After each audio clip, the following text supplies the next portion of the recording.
നമസ്കാരം. ഫുക്രിയിലേക്ക് സ്വാഗതം.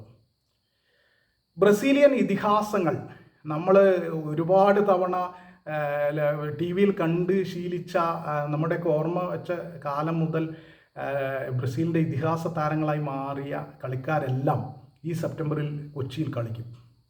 അതിൽ റൊണാൾഡോ ഉണ്ട്, റൊണാൾഡീഞ്ഞോ ഉണ്ട്, കഫു ഉണ്ട്, റോബർട്ടോ കാർലോസ് ഉണ്ട്. ഇവരെല്ലാം സെപ്റ്റംബർ 26 കൊച്ചി കലൂരിലെ ജവഹർലാൽ നെഹ്റു സ്റ്റേഡിയത്തിൽ കളിക്കും. ബ്രസീൽ ലെജൻഡ്സ് ടീമിൻ്റെ ഭാഗമായിട്ടാണ് അവർ കളിക്കുക. അവർ ഇന്ത്യൻ ലെജൻഡ്സ് ടീമുമായിട്ടാണ് മത്സരം. ഇന്ത്യൻ ലെജൻഡ്സ് ടീമിൽ നമ്മുടെ സ്വന്തം IM വിജയനുണ്ട്, സുനിൽ ഛേത്രി ഉണ്ട്, ബൈച്ചും കുട്ടിയുണ്ട്. ഇവരൊക്കെ ബോട്ടടിയും. അപ്പോൾ അതൊരു വലിയ ഫുട്ബോൾ മാമാങ്കം തന്നെ ആകും. നമ്മൾ കഴിഞ്ഞ വർഷം വലിയ നിരാശയിൽ പോയതാണ്. മെസ്സി വരും എന്ന് പറഞ്ഞിട്ട് മെസ്സി വന്നില്ല. അപ്പോൾ ഇത്തവണ പക്ഷേ ബ്രസീലിൻ്റെ ഇതിഹാസങ്ങൾ എല്ലാവരും കൂട്ടത്തോടെ എന്ന് തന്നെ പറയണം. Ronaldo, Ronaldinho, Cafu, Roberto Carlos എല്ലാവരും വരികയാണ്. ഒപ്പം നമ്മുടെ ലെജൻസും IM വിജയനും സുനിൽ ഛേത്രിയും ബൈച്ചും കുട്ടിയൊക്കെ ഒരുമിച്ച് കളിക്കളത്തിൽ ഇറങ്ങാൻ പോവുകയാണ്. സെപ്റ്റംബർ 26 ഇന്ത്യൻ ലെജൻസും ബ്രസീലിയൻ ലെജൻസും തമ്മിലുള്ള മത്സരം.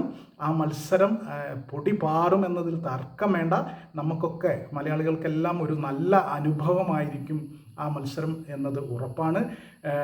ഒരു ഒറ്റ മത്സരത്തിൽ കൊച്ചിയിലെ കലൂർ സ്റ്റേഡിയത്തിൽ ഒരൊറ്റ മത്സരത്തിൽ ഇവരെല്ലാം ഒരുമിച്ച് കാണാൻ കഴിയും എന്നത് വലിയ പ്രത്യേകതയാണ്. ഇന്ത്യക്കാരെ സംബന്ധിച്ചിടത്തോളം ഇത്തരം അവസരങ്ങൾ, മലയാളികളെ സംബന്ധിച്ചിടത്തോളം പ്രത്യേകിച്ച് ഇന്ത്യക്കാരെ സംബന്ധിച്ചിടത്തോളം ഇത്തരം അവസരങ്ങൾ വളരെ അപൂർവമായിട്ടാണ് വരാറ്.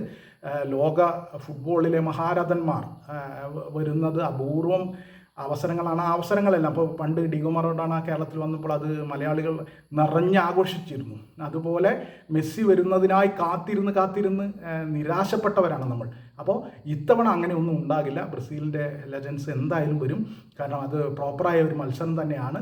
ആ മത്സരത്തിൽ എല്ലാ ബ്രസീലിയൻ ഇതിഹാസങ്ങളും ഒരുമിച്ചിറങ്ങുന്നത് നമുക്ക് കാണാൻ കഴിയും എന്നത് ഉറപ്പാണ്.